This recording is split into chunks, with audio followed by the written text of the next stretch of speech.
Mr. Tolliver was nowhere to be seen.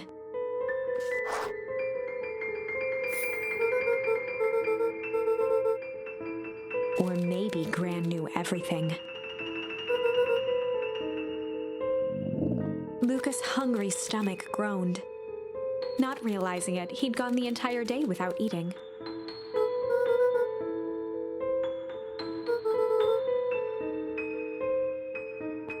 Luca rushed over to the pile of jam jars, unscrewed one, and shoveled a handful into his mouth.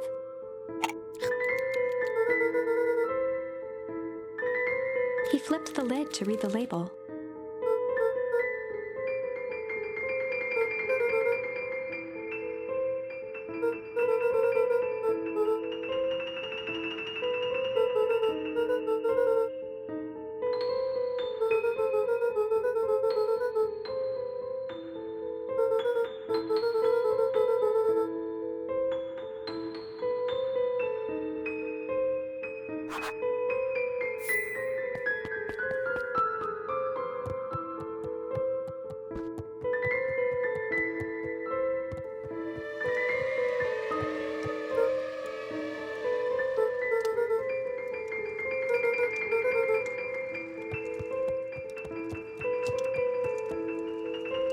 As Luca climbed the final stair, the emotion of the day dragged heavily on him.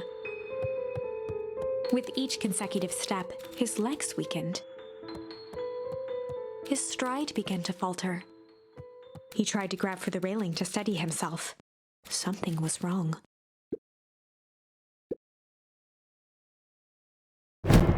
Luca groaned and tried to move. His limbs might as well have been bolted to the ground. Through numb lips, he mumbled just before falling asleep.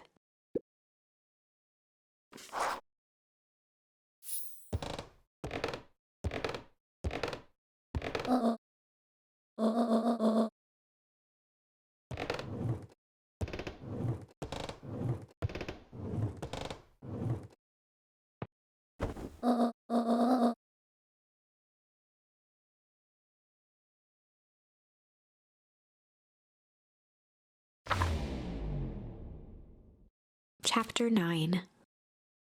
A speech to end all speeches. Luca awoke to find himself face down in bed. He moaned into his pillow. Why would Gran drug him?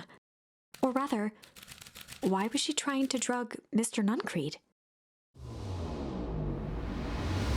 Shaking the questions from his woozy head, Luca snapped back to the matter at hand.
Augustus Valentine nervously wiped his brow.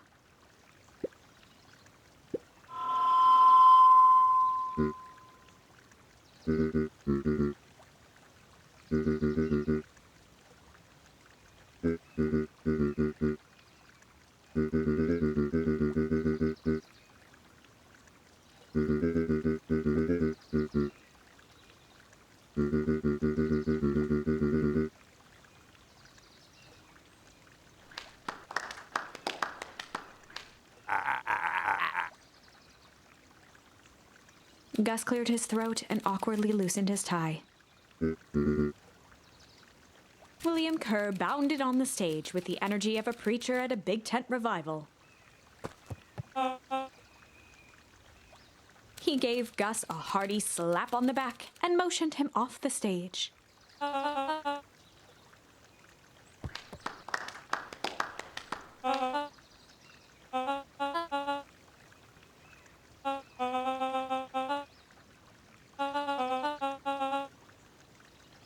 Mr. Kerr pulled a thick stack of note cards out from his vest.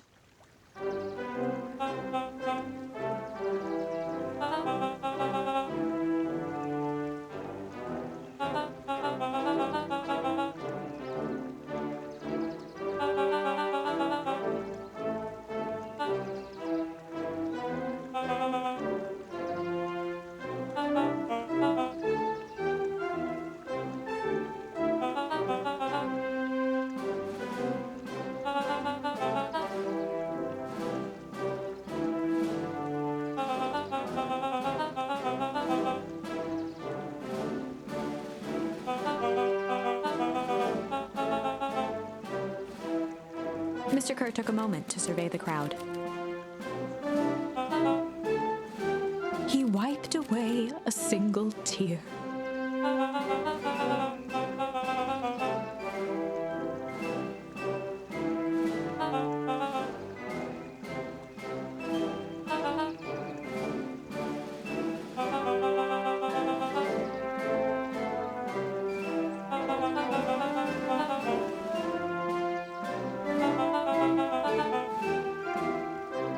He thumped the podium to emphasize each word.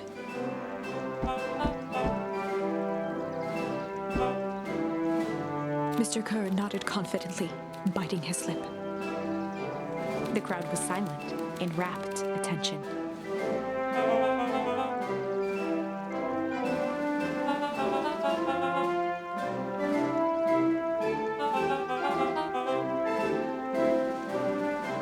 Mr. Kerr methodically made eye contact with each section of the crowd.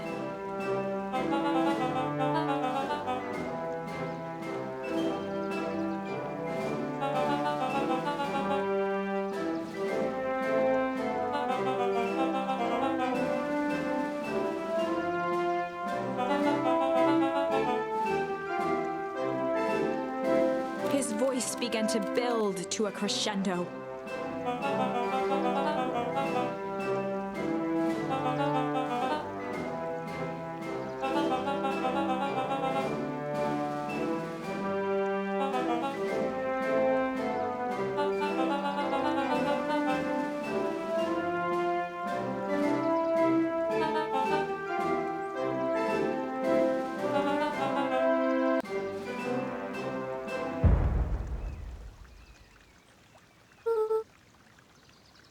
The crowd began to look around nervously.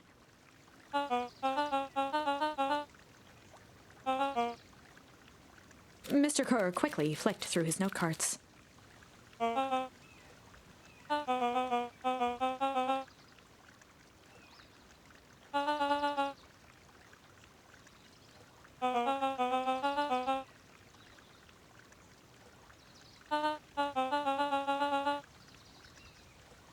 He raised his hands up to the heavens.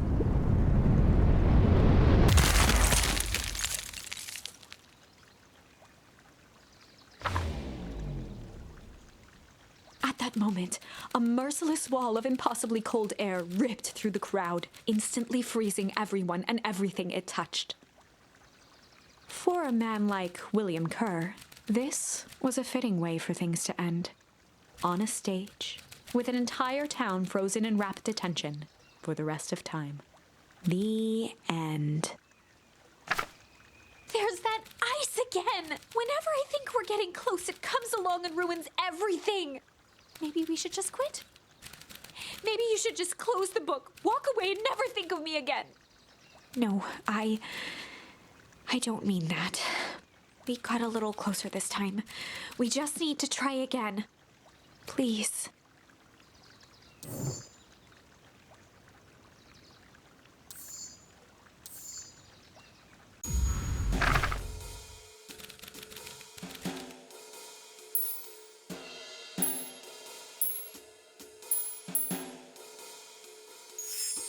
They'd run the classic good cop, chill cop interrogation.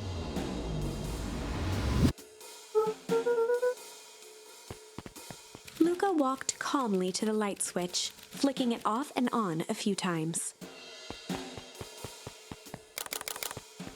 Mr. Tolliver shook his head, gathering his wits.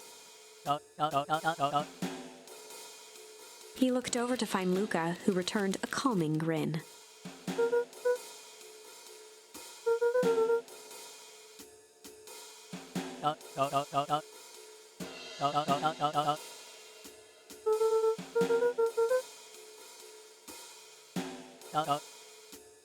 Rollo and Beck emerged from hiding to give a timid wave.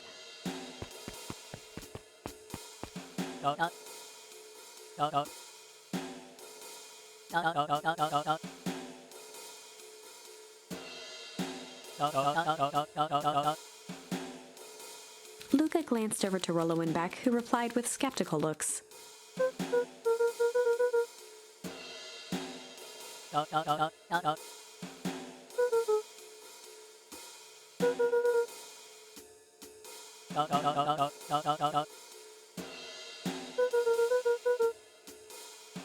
Mr. Tolliver exhaled with disappointment.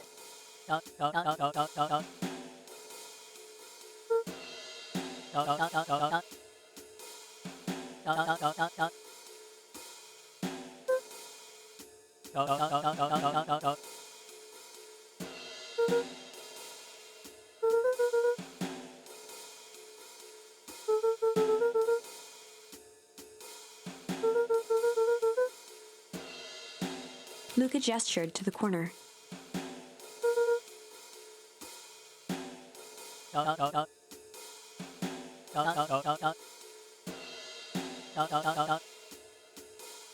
Luca looked again to Rollo and Beck. This time they shrugged. Luca began to slowly loosen the bindings. Mr. Tolliver gently rubbed his wrists.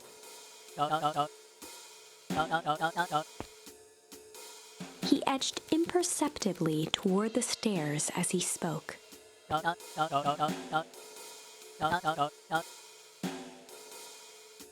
Before the kids had even noticed his movement, Mr. Tolliver was at the light switch. He punctuated his final words by flicking the switch and rushing up the stairs.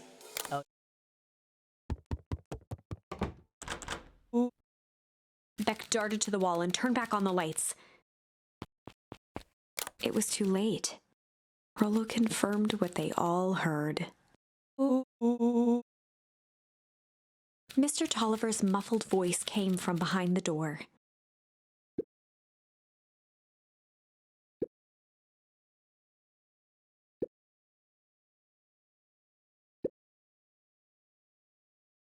They looked bewildered at each other.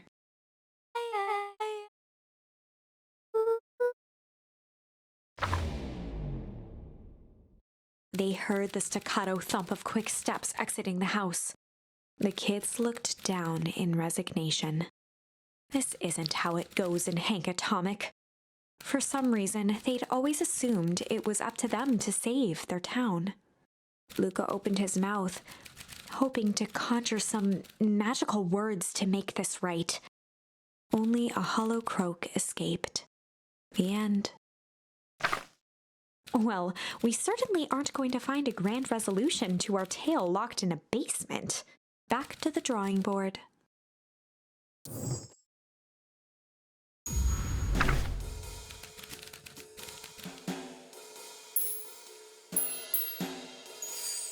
They'd run the classic good cop, sly cop interrogation. Luca and Rollo ducked behind a barrel, leaving Beck to her task. With a few crisp snaps, she roused Mr. Tolliver.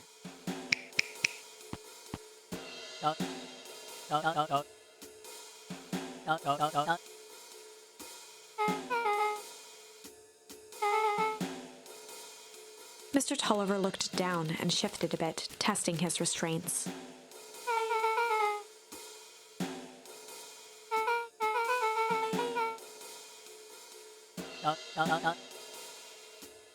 Beck caught herself before letting the surprise manifest on her face. She'd already gotten him to reveal his relation to Gran. This was going to be easy.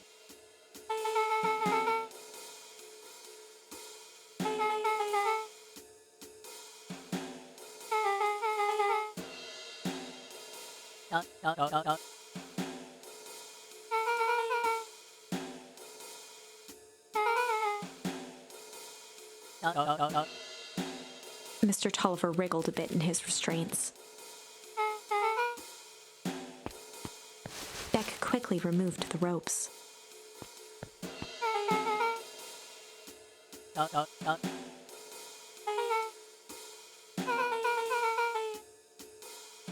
Mr. Tolliver rubbed the growing knot on his forehead.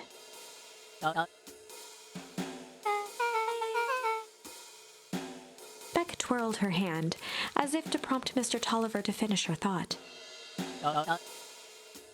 Beck shook her head and clicked her tongue. Mr. Tolliver let out an amused huff in agreement.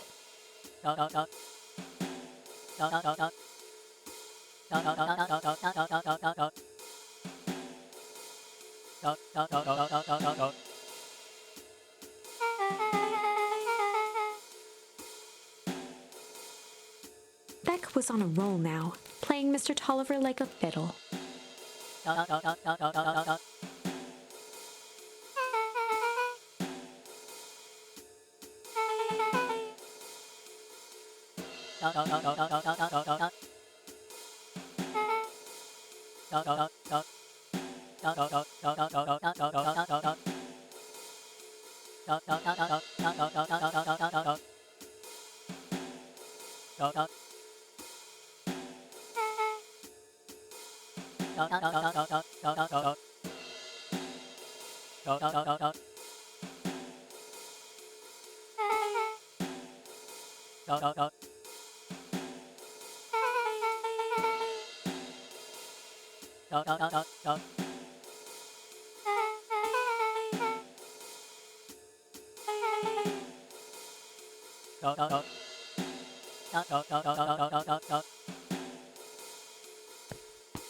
Heading for the stairs, Mr. Tolliver hesitated and turned to Beck with a puzzled look.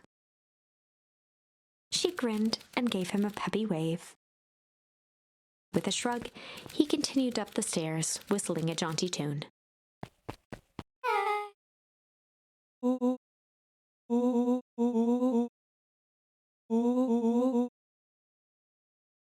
Beck blinked slowly in disappointment.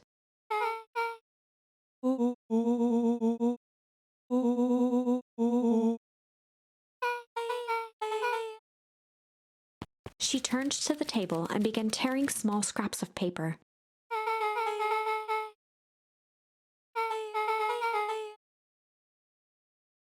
Beck marked each scrap of paper and leaned back.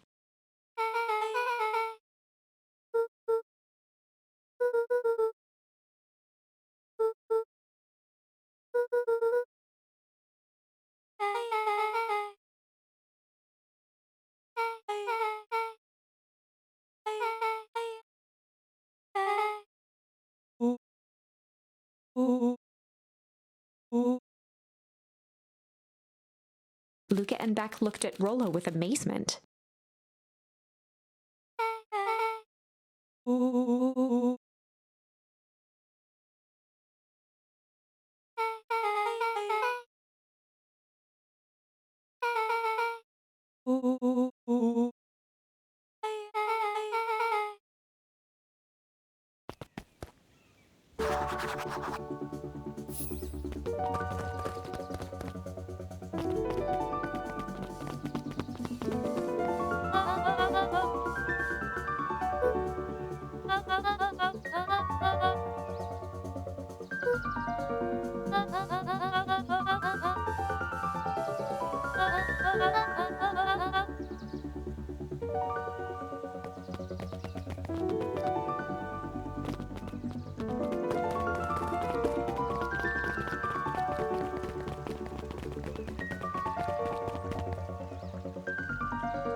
Gus looked around nervously.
Eris's cry hung in the air.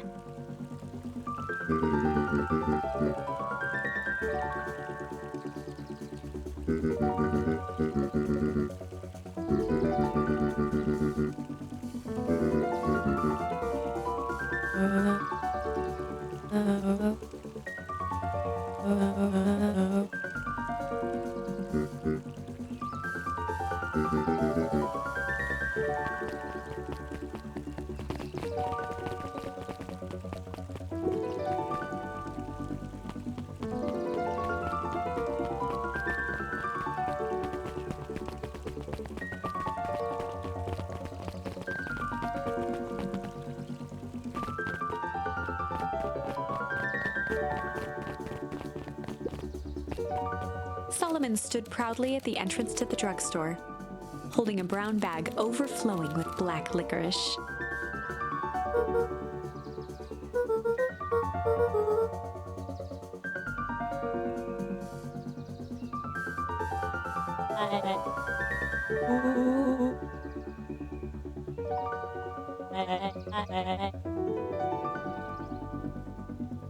Solomon shoveled a surprising amount of licorice into his mouth.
Beck cupped her hands on the glass to peek inside.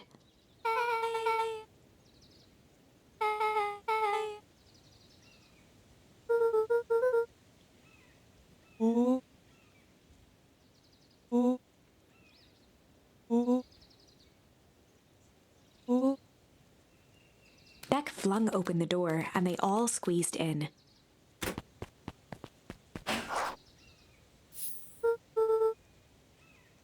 Luca cracked his knuckles and entered the letters into the keypad.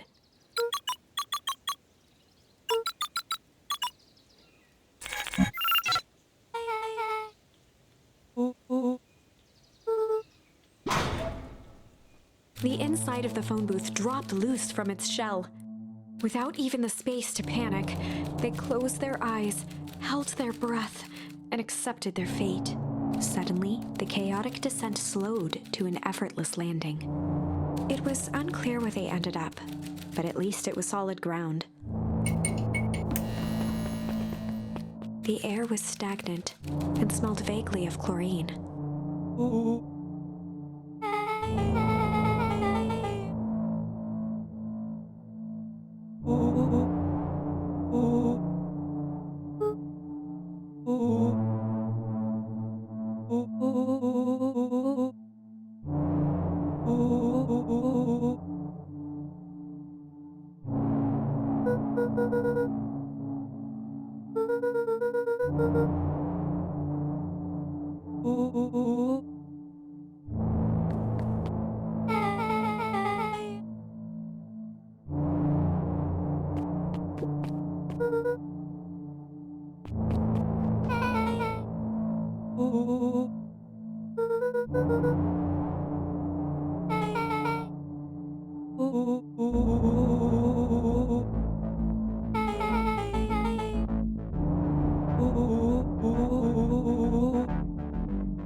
Rollo's hands hovered over the field of blinking buttons.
Joseph waited for a moment in silence.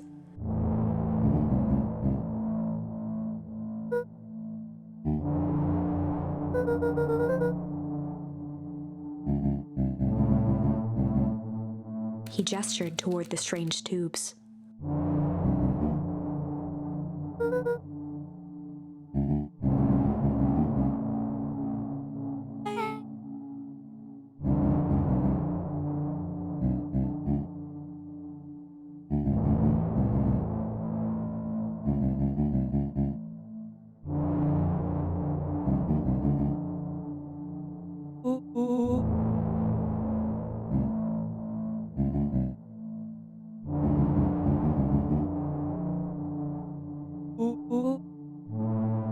Nuncreed let out a growl of a sigh.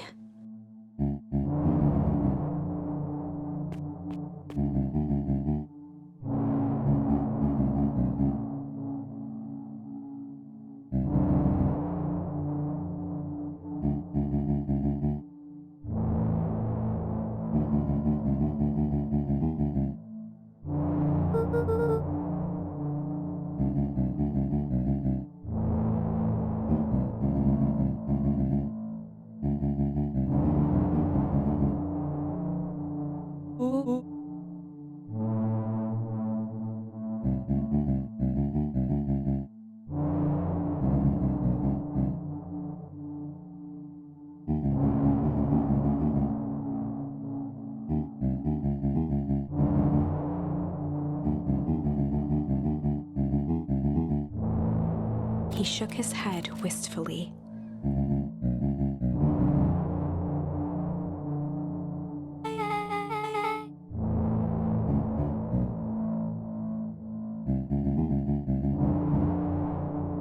Nuncreed took a menacing step towards the children.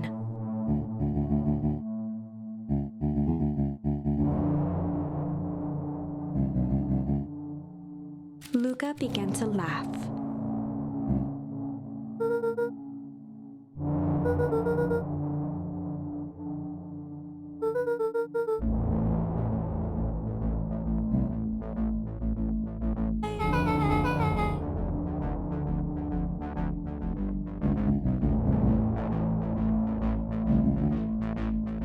The color drained from Nuncreed's face.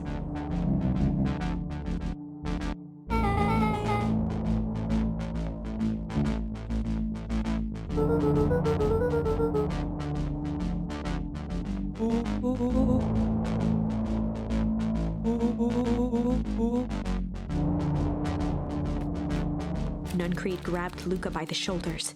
His eyes were frantic.